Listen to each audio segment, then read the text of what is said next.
Hi, welcome to another edition of Counterpunch with Trevor Loudon, the show that exposes the unfolding world communist revolution. Like the show, share the show, and especially subscribe on EPOCH TV. Well, today I'm going to do some basic groundwork. I talk about communist parties all the time, but most Americans have very little understanding of what a communist party is, or how many there are in the United States, or what impact they have. Today I'm going to do a rundown. I'm going to give a list of the main communist organizations in the United States, what they do, and a little bit about their impact. Now I'm going to start with Communist Party USA. This is the premier communist party in the country. It was founded in 1919 in Chicago. It built tremendous strength during World War II. It was over 100,000 members. It had helped to infiltrate 400 spies into the Roosevelt administration. It helped to start organizations like the United Nations, the World Bank, etc., and some of the massive social programs that have been crippling America ever since. So it was very influential in the day, but it still is. It had another burst during the Vietnam War era. It died away a little bit in the 90s, and now it's coming back. A few years ago it had 5,000 members. I estimate it's quite a few more now. They're consolidating, they've restarted the Young Communist League, they're active in virtually every state in the Union, and very well infiltrated into the Democratic Party.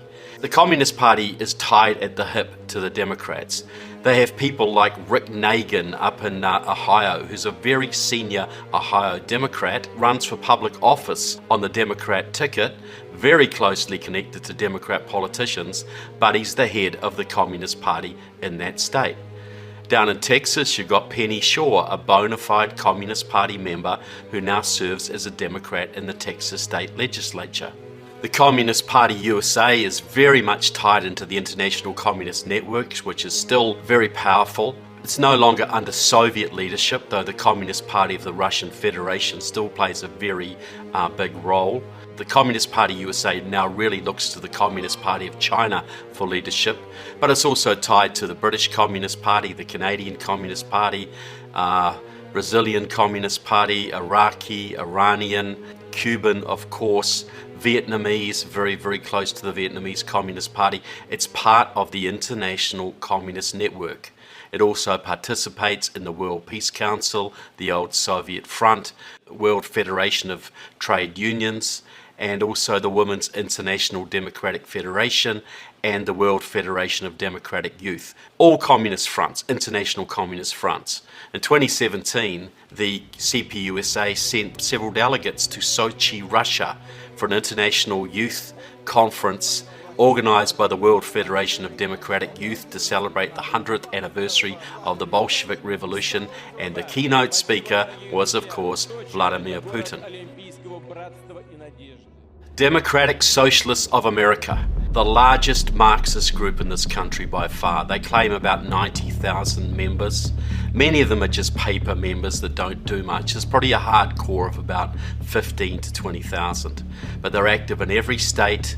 They have people in state legislatures as Democrats, New Hampshire and Massachusetts and New York and Texas, Georgia and California and Arizona and many other states.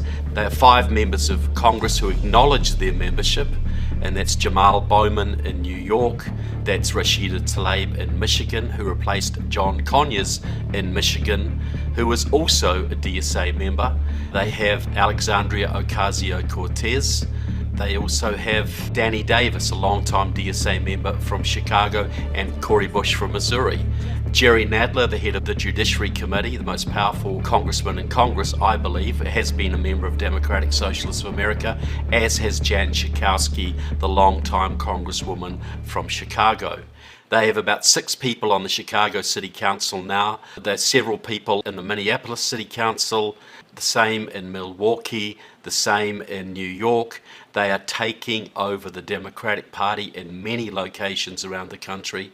A sort of umbrella group, they have Communist Party members within their ranks, people from the League of Revolutionary Struggle, Liberation Road, Committees of Correspondence, Socialist Alternative, former members of the International Socialist Organization. They have Maoists, Trotskyists, and traditional communists in their ranks. It's a sort of grab bag. It's sort of a franchise of all these local communist parties united under the banner of Democratic Socialists of America. They used to be tied to the Socialist International, but that was too wussy for them. So now they're allied to a network of communist parties of Europe, Africa, especially Latin America, especially in Brazil.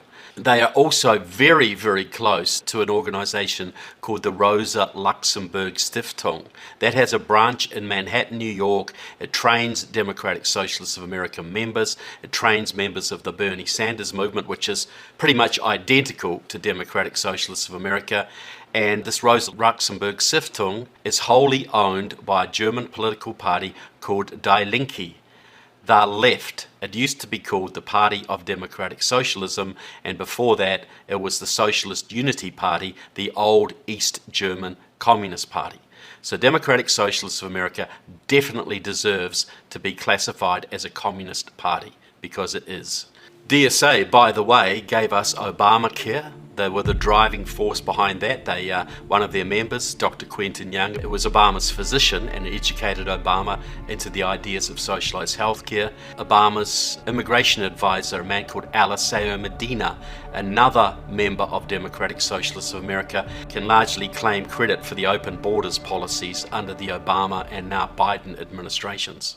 Then there's Liberation Road. It used to be called Freedom Road Socialist Organization. They changed their name a couple of years ago to avoid confusion with another organization called Freedom Road Socialist Organization. They were both once the same organization, but they split. But both sides kept the same organization, which was very confusing.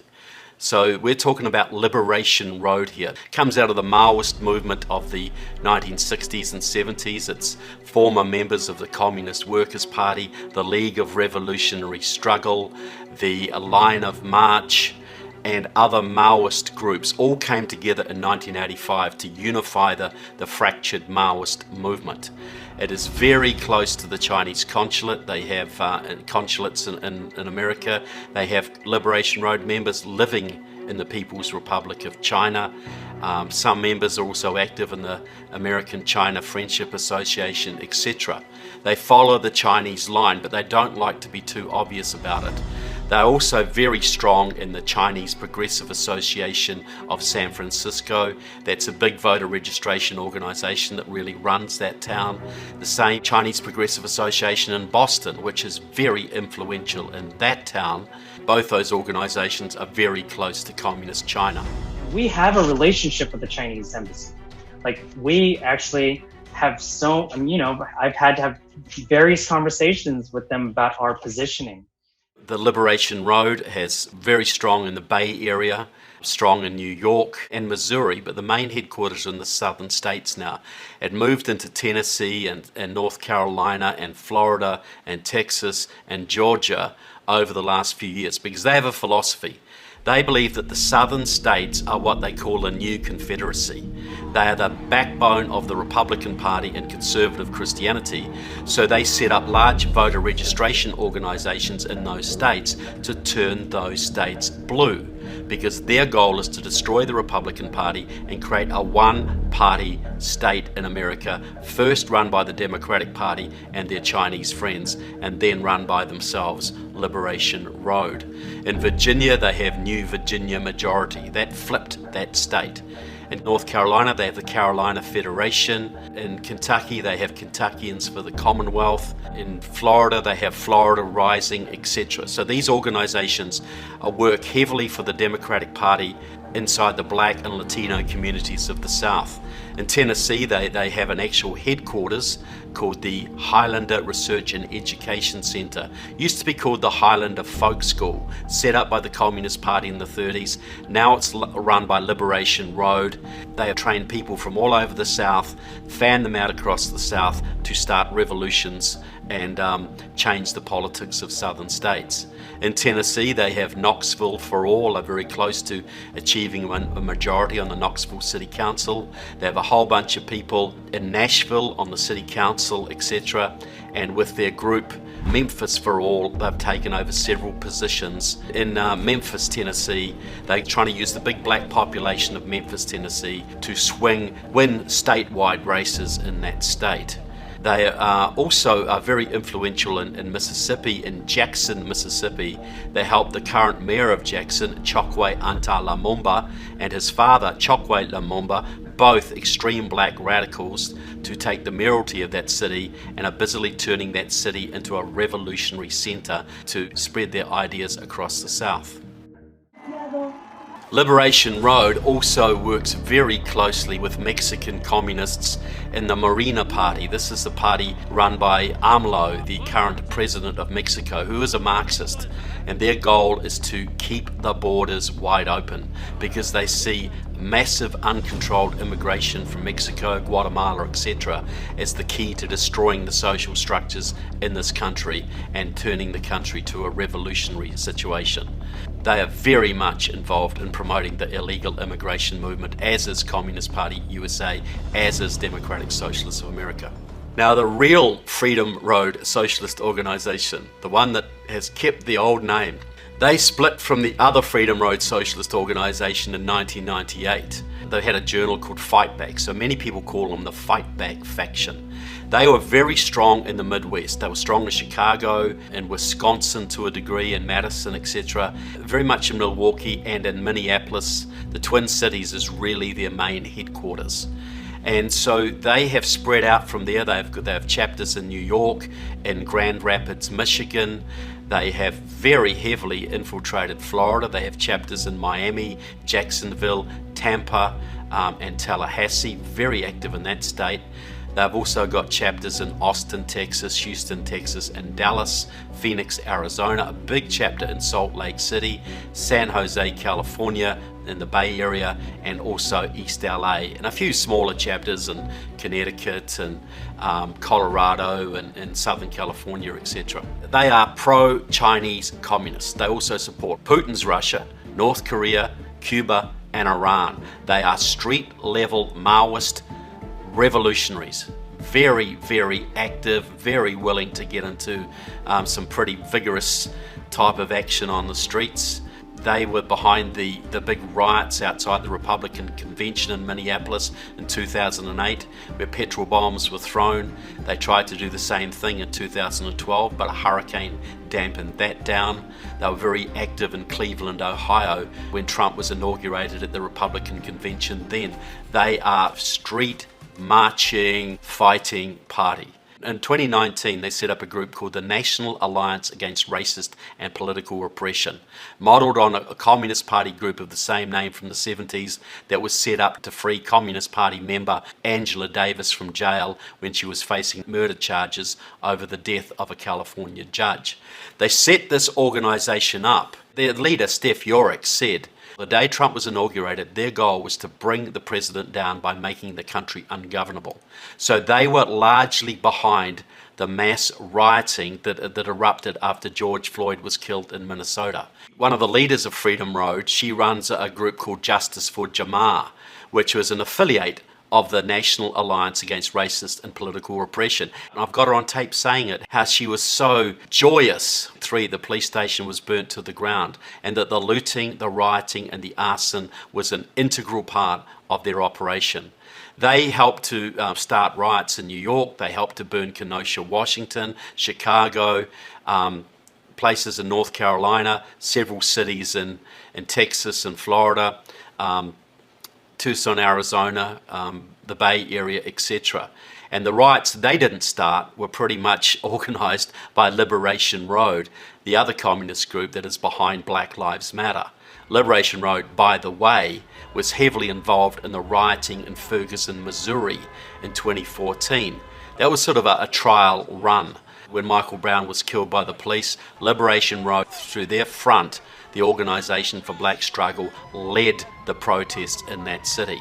And they were joined, while our protests were going on, by some young Liberation Road allies who had just returned from China, from communist China, went straight from communist China out to Missouri.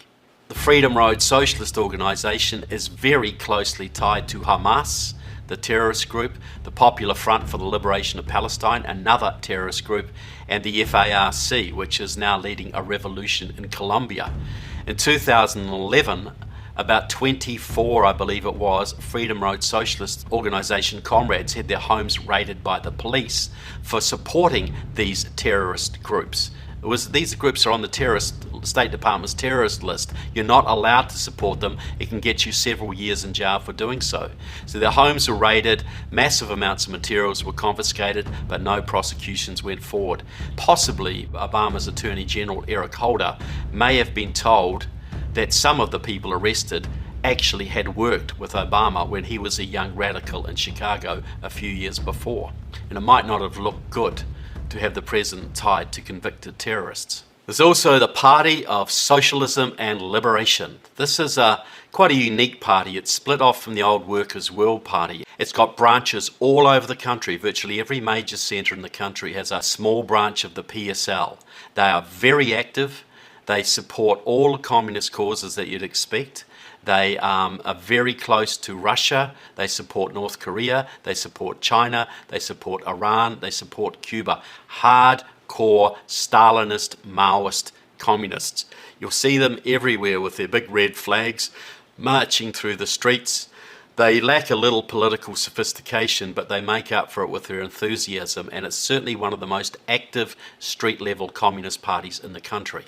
Now, the Party for Socialism and Liberation came out of the Workers' World Party. That was set up in 1959 as a breakaway from the old Trotskyist Socialist Workers' Party. And it became a really strange amalgam of Trotskyism and Stalinism. These are two strands of communism that are supposed to be totally opposed, but somehow they managed to amalgamate these. And as the years went by, they were very active in the anti-Vietnam War movement. They were very much a street-level, aggressive type of party, tied to Russia, tied to China, very, very close to Cuba. They split a couple of years ago. They've gone down. There are probably only a couple of hundred members left. They split into the Communist Workers League. That's the Detroit branch of Workers' World Party that split away.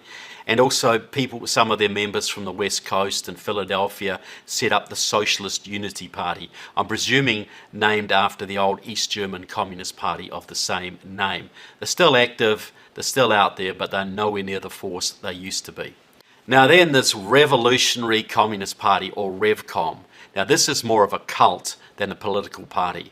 They came out of the student movement of the 60s, Revolutionary Union, Revolutionary Communist Party. They founded Veterans for Peace, and they're still very active in the veterans movement. They have a whole series of bookshops around the country, Revolution Books. They probably have about 20 chapters now. They worship their godlike hero, Bob Avakian, an old student radical who lived for many years in Paris in self-imposed exile. Well, he's back in the country now. They're an active party, extremely cult-like. They run Refuse Fascism. Whenever you see an American flag being burned, it's probably RevCom. That is their modus operandi. You see it all of the time. They've actually fought Supreme Court cases on the issue of burning flags. A few years ago, they were tied to the Sendero Luminoso guerrillas in Peru. Now they're sort of generic Maoist. They're not openly tied to any foreign country. They're more or less a cult. Most of the other communists avoid them, but they are still a little bit of a force on the streets and have a real history of violence and disruption. There are other groups as well. Socialist Alternative is probably the biggest Trotskyist group left in the country. They have chapters all over the country. They're probably about 1,000 members. Many of them are actually inside Democratic Socialists of America. Their most famous member is Kasama Shawant. She is also a member of DSA. She's a city councillor out in Seattle, Washington. Their big goal is to break away, form a new socialist party independent of the Democratic Party. So in America, you got two lefts. You got the pro-Democratic Party left, which is Liberation Road, Communist Party USA, and DSA. Most of the other parties, they will work inside the Democratic Party and cooperate with the Democratic Party. They see the Democratic Party as a means of communizing America. Most of the other smaller groups don't want a bar of the Democrats. They're a street level, they're more independent, and Socialist Alternative has joined DSA to try and wean DSA away from the Democratic Party and use DSA to form its own breakaway third party, a socialist party of the workers. This is going to cause a big split in DSA. We can see it coming. If they don't kick out the Socialist Alternative people, there will be a big split in that organisation. There are many other smaller sects and parties out there, Socialist Workers' Party, League of Revolutionaries for a New America, but now you know the main communist parties on the street in America. You know more about American communism than virtually any currently serving FBI agent would know these days. The FBI doesn't go near these people. They're far too busy tracking down people who took selfies in the Capitol building or dealing with low-level Black Lives Matter rioters, etc. They will not touch the left. They will not go anywhere near the real organized left in this country, because if you go after real communists in this country, you always find Democrats behind them. And that's very politically embarrassing for the FBI. So I hope you found this interesting. I hope you'll go to the websites of these organisations and check up what I have to say. I'm sure you'll find the information is all verified. And you'll find, if you live in Canada, if you live in Australia, Britain, France, most of these parties have sister parties who operate similarly in your countries as well. So again, I hope you found it interesting. I hope you found this useful. Please keep watching. Please subscribe to our show. And remember, only truth can set us free. So God bless America, and God bless all of you. Thank you.